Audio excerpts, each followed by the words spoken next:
नमस्ते दोस्तों, आप सभी को मेरे चैनल पे स्वागत है। आज की वीडियो में आपके दांतों में सेंसिटिविटी क्यों होता है, दांतों में झनझनाहट के कारण के बारे में डिस्कस करेंगे। किन किन कारण की वजह से आपके दांतों में झनझनाहट और सेंसिटिविटी हो सकता है, सारे कारणों के बारे में डिस्कस करेंगे ताकि मतलब झंझनाहट जो होता है, जिस कारण की वजह से होता है, उसको आप रुक पाओ। तो पूरा जानने के लिए इस वीडियो को स्किप करे बिना लास्ट तक जरूर देखिएगा। और आप अगर मेरे चैनल पहली बार देख रहे हैं तो चैनल को सब्सक्राइब करना मत भूलिएगा। आप चलिए दोस्तों डिस्कस करते हैं।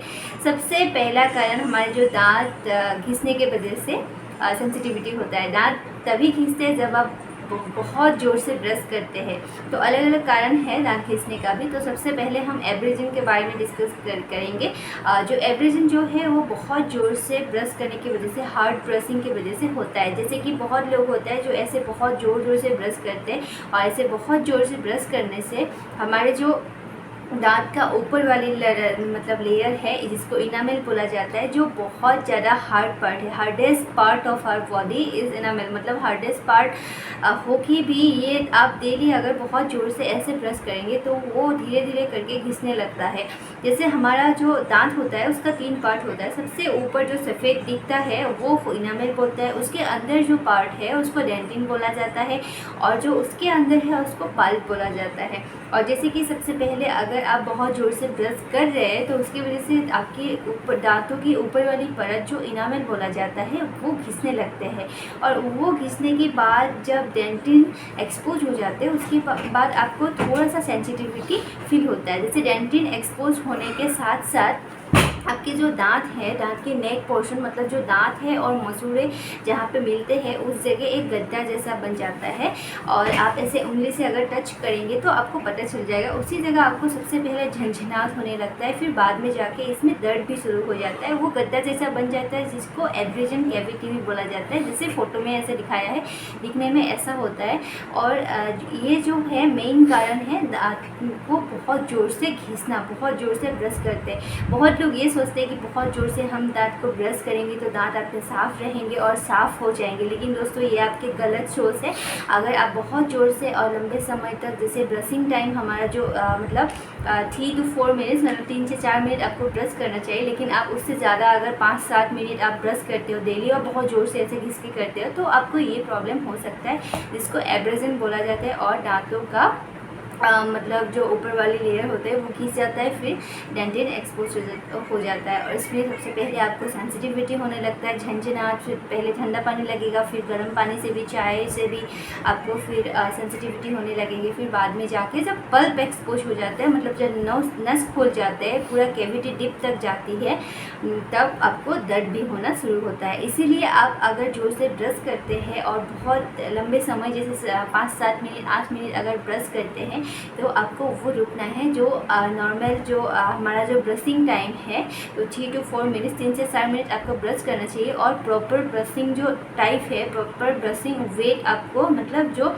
प्रोसेस है, जैसे आपको ब्रश करना चाहिए हल्का, जैसे मतलब ब्रशिंग टेक्निक फॉलो करना चाहिए, जैसे राउंड अच्छे से।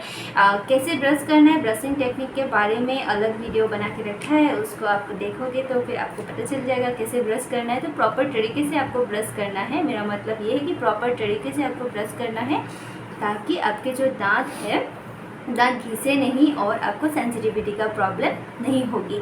तो ये है दोस्तों पहला कारण जिसके वजह से सेंसिटिविटी होता है।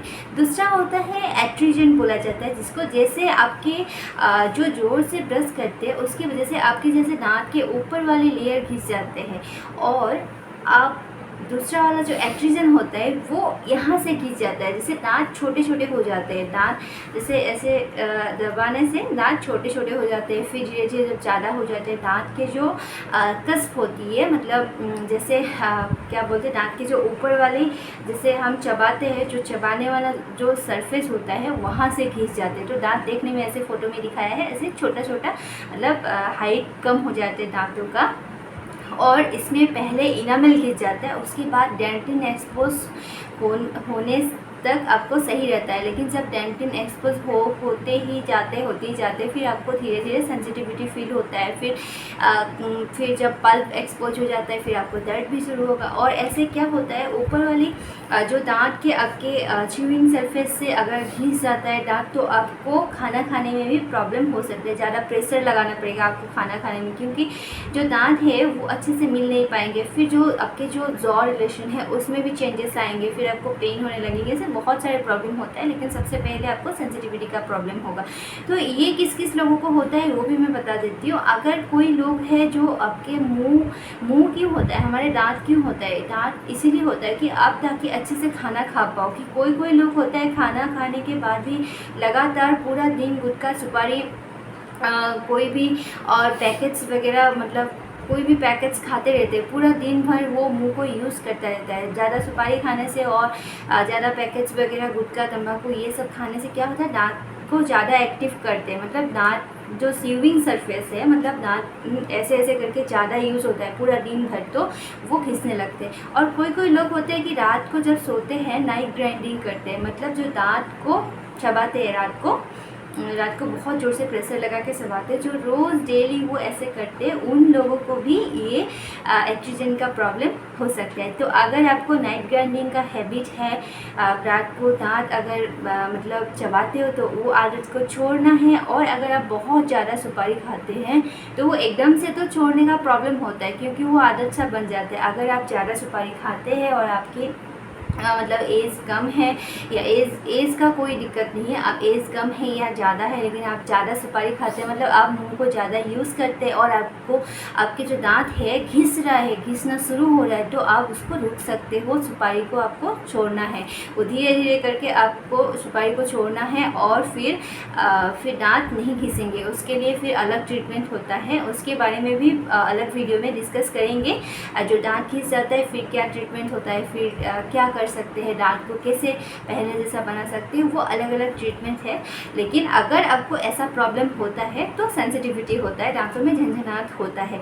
और अगर आपको पता चल गया, अगर नाइट ग्राइंडिंग आप करते हो और अगर आप बहुत ज़्यादा मुंह को मतलब यूज़ करते हो चबाने में सुपारी वगैरह, तो आपको वो रुकना है। ये दोनों काम अगर आप नहीं करेंगे तो आपके जो एट्रिजन वाला प्रॉब्लम है ये भी नहीं होगा। तो दोस्तों ये भी आपको मतलब अप्लाई करना है। आप अगर ऐसा करते हो तो मतलब अभी से ही रुकना है उसको, ताकि आपको बाद में जाके झंझनाहट और दांतों का दर्द ना हो। उसके बाद जो नाइट ग्राइंडिंग करते हैं और बहुत ज़ोर से जो प्रेशर लगाते हैं, क्योंकि एट्रिजन की वजह से बहुत ज़ोर से दांतों को प्रेशर लगाना पड़ता है खाना खाने के लिए, क्योंकि जो दांत है च्यूइंग सरफेस के ऊपर से घिस जाता है और खाना खाने के लिए हमें ज़्यादा प्रेशर लगाना पड़ता है। और नाइट ग्राइंडिंग भी अगर वो मतलब लोग करते हैं तो उसकी वजह से क्या होता है, दांत का जो मतलब एयर फ्रैक्शन करके एक मतलब प्रॉब्लम होती है, उसमें क्या होता है, जैसे बहुत प्रेशर लगाते हैं खाना खाने में और नाइट ग्राइंडिंग करने में, उसमें ब्रेक होता है। कहाँ ब्रेक होता मतलब दांत टूट जाता है, कहाँ पे टूट जाते हैं वो फोटो में मैंने ऐसे दिखाया है। जहाँ पे आपके जो दांत है, दांत और मसूड़े जहाँ पे जॉइन होता है मिलता है, उसी जगह टूट जाते हैं। और वो टूटने की वजह से वो गड्ढा जैसा बन जाता है, कैविटीज़ बन जाती है।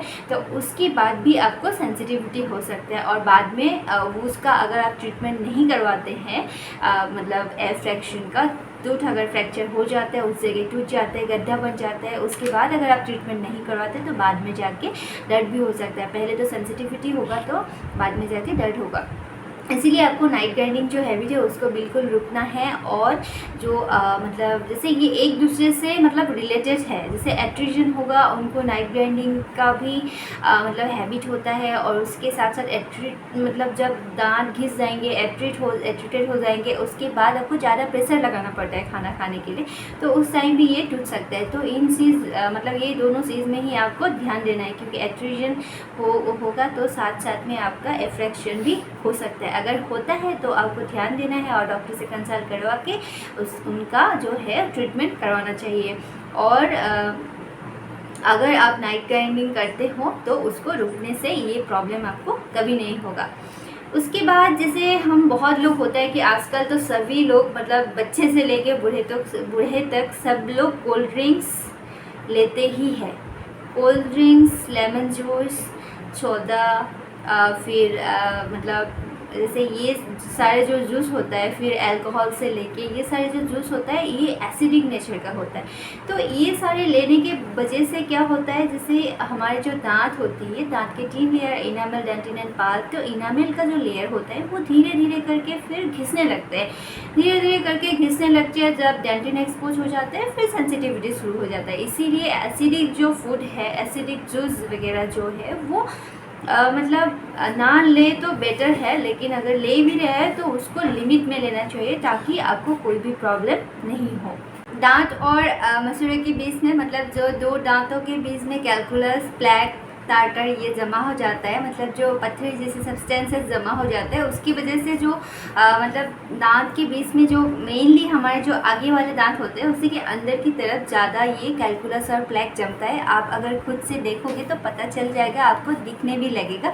ऐसे पत्थर जैसे सब्सटेंसेस आपके जमा हो जाता है और उसके वजह से जो आपके मसूड़े होता है, मसूड़े नीचे जाने लगता है और आपके जो मसूड़े की जगह है वो कैलकुलस, ये पत्थर जैसे सब्सटेंसेस है वो ले लेता है और मसूड़े नीचे घिस जाता है। अगर ऐसा प्रॉब्लम होता है तो सबसे पहले आपको थोड़ा मतलब धीरे धीरे करके दांतों से खून आएगा, ब्रश करने से खून आएगा, और जब सुबह उठ के आप पहली बार मतलब थूकोगे उस टाइम में खून आएगा। और कभी तो जब ज़्यादा हो जाता है फिर बार बार खून आने लगता है दांतों से, मुंह से बदबू आने लगता है, मसूड़े में सूजन आने लगता है, फिर मसूड़े में पस बनता है, पस इन्फेक्शन हो जाता है, मसूड़े में स्वेलिंग आ जाता है, फिर बाद में दर्द भी होने लगता है। अगर ऐसा प्रॉब्लम होता है उस टाइम में भी आपको दांतों में सेंसिटिविटी होता है। और अगर ऐसा प्रॉब्लम आपको हो रहा है, फिर आप डेंटिस्ट के पास जाके आपके दांतों का अगर क्लीन करवाते हैं मशीन से, तो उस टाइम में भी मशीन से क्लीन करवाने के बाद भी आपको थोड़ा बहुत सेंसिटिविटी होता है। लेकिन बहुत लोग ये सोचते हैं और बहुत लोगों के मन में ये गलत जो मतलब इन्फेक्शन पड़ा हुआ है कि मशीन से दांत साफ़ करवाने के वजह से ही उनको सेंसिटिविटी हो रहा है, दांतों में झंझनाहट हो रहा है। लेकिन दोस्तों ऐसा नहीं होता है। मशीन से साफ़ करने से आपके दांतों में सेंसिटिविटी नहीं होता है, लेकिन ये मेन कारण है आपके जो कैलकुलस और टार्टर, प्लैक, पत्थरी जैसी सब्सटेंसेस जो जमी हुई थी दांतों में, तो वो आपके मसूड़े को नीचे घिस रहे थे, नीचे चला जा रहा था, नीचे जा रहे थे, और उसके वजह से आपके दांतों में ऑलरेडी सेंसिटिविटी था, ऑलरेडी आपके दांत घिस चुके थे, दांत घिस के इनामल जो है वो घिस चुके थे और थोड़ा सा डेंटिन तक एक्सपोज हो गया था, जिसके वजह से आपको मशीन से साफ़ कराने के बाद थोड़ा बहुत सेंसिटिविटी होता है। अगर दोस्तों आपको ऐसा है तो आप गलत मत समझिए। आप जिन डॉक्टर के पास, जिनके पास आप दांतों के क्लीन करवा रहे हैं, उनसे एक बार कंसल्ट कीजिए। वो आपको टूथपेस्ट देंगे और उस टूथपेस्ट को मतलब जो सेंसिटिव टूथ के लिए होता है, जो झंझनाहट वाली जो दांतों के लिए होता है, वो अच्छे टूथपेस्ट आपको देंगे। तो वो 2-3 महीना वो यूज़ करने के बाद आपके जो सेंसिटिविटी है, झंझनाहट है, वो भी ख़त्म हो जाएगा और आपके दांत तो साफ़ हो ही जाएंगे। और जो थोड़ा बहुत अगर कोई 1-2 दांत हिल भी रहा था वो भी अपने पोजीशन में आ जाएंगे। साथ में आपको मतलब जो मसूड़े हैं उनका मसाज वगैरह करना पड़ेगा, थोड़ा ध्यान देना पड़ेगा आपको। गुनगुना पानी में कुल्ला करने के साथ साथ माउथ वॉशेस भी यूज़ करना ज़रूरी है। तो वो आप जहाँ क्लीन करवाएंगे वहाँ आपको एडवाइस जैसे करे जाएंगे ऐसे ही आपको मतलब करना है। तो सेंसिटिविटी जो होता है, दांतों का झंझनाहट जो होता है, उससे आपको बहुत जल्दी ही राहत मिलेगा। और कभी कभी क्या होता है कि क्लिनिक में ऐसे बहुत पेशेंट आते हैं जिनको दांतों में सेंसिटिविटी होता है, लेकिन जब उनको अच्छे से मतलब देखा जाता है, देखते हैं कि कोई प्रॉब्लम उनको है नहीं, मतलब जैसे कैविटी भी नहीं है, दांतों में कैलकुलस भी नहीं है, सारे दांत अच्छे से साफ़ है, फिर एक्ट्रीजन भी नहीं है, दांत घिस भी नहीं रहा है कहीं से, और क्या हो रहा है कि कहीं टूट भी नहीं रहा है, तो फिर क्या प्रॉब्लम है उनको ट्रॉमेटिक बाइट हो सकती है। जैसे वो दांत बंद करते हैं उस टाइम पे उसको बहुत प्रेशर दे के बंद करना पड़ता है, या थोड़ा आगे आके बंद हो रहा है या पीछे जाके बंद हो रहा है, अच्छे से सारे दांत नहीं मिल रहा है, तो ये बहुत सारे मतलब कारण की वजह से भी दर्द हो सकता है। वो आपको अगर ऐसा प्रॉब्लम हो रहा है तो आपको मतलब डेंटिस्ट के पास जाके एक बार कंसल्ट करवाना चाहिए, क्योंकि पेशेंट को नहीं पता चलेगा। आपको अगर झंझनाहट हो रहा है, ज़्यादा हो रहा है, तो एक बार कंसल्ट करवा के जैसे डॉक्टर आपको इलाज का बताएंगे, ट्रीटमेंट का बताएंगे या एडवाइस देंगे, उस हिसाब से आप जैसे भी करेंगे आपको जो है सेंसिटिविटी झंझनाहट से राहत मिलेगा। आज के वीडियो में इतना ही था। आपको कैसा लगा वीडियो? अगर आप वीडियो से मतलब अच्छा लगा आपको, वीडियो से आप मतलब क्या बोलते हैं कि आप हेल्पफुल हुए, तो वीडियो को लाइक शेयर ज़रूर कीजिएगा और चैनल को सब्सक्राइब करके बेल आइकन को क्लिक कीजिए ताकि मेरा जो वीडियोस है, इन्फॉर्मेटिव वीडियोस है, उसका नोटिफिकेशन आपको मिलते रहे। और कोई भी अगर कन्फ्यूजन आपको है मतलब इस रिलेटेड, झंझनाहट के रिलेटेड और कोई भी अदर टॉपिक के ऊपर आपको कोई भी अगर प्रॉब्लम है, कोई भी कन्फ्यूजन है, तो आप कमेंट सेक्शन में जाके कमेंट कर सकते हैं ताकि मैं आपको हेल्प कर सकूं। और आज की वीडियो में इतना ही। Till then take care, bye bye. फिर आएंगे एक न्यू टॉपिक के साथ एक नए वीडियो में। Till then take care, bye bye. Hope so आपको वीडियो अच्छा लगा।